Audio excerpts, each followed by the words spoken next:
So if you're having a hard time making a decision, ask yourself why.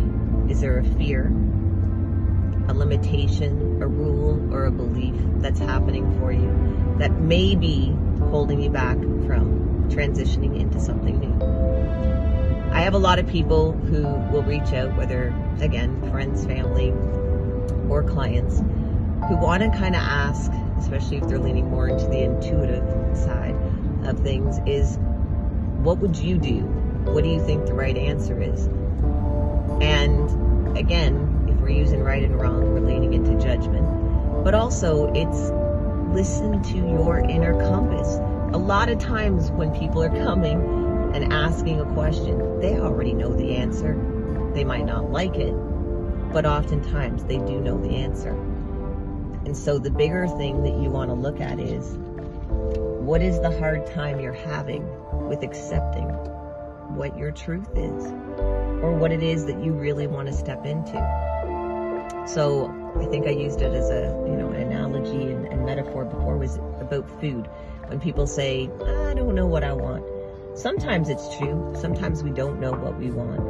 And we could kind of go for Italian, or it could be Chinese, or maybe we want Thai food, Mexican. I have no idea.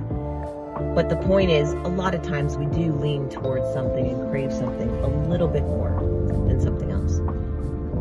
So all you have to be okay with is your truth.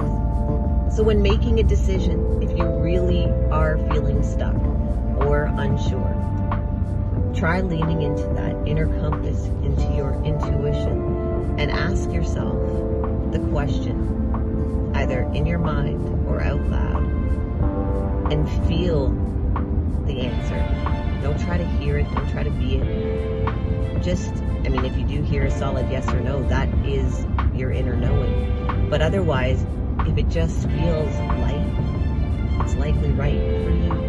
If it feels heavy, it's likely something you want to move past. But the more and more we try just trusting ourselves, leaning into our intuition and our inner knowing, that's where it gets a lot easier to really come up with what works for you and to make decisions that don't involve asking other people. It doesn't mean you don't want to take other people into account or take their advice or perspectives or opinions. That's all good. But when it comes to actually making decisions in your life, it's up to you. And in case you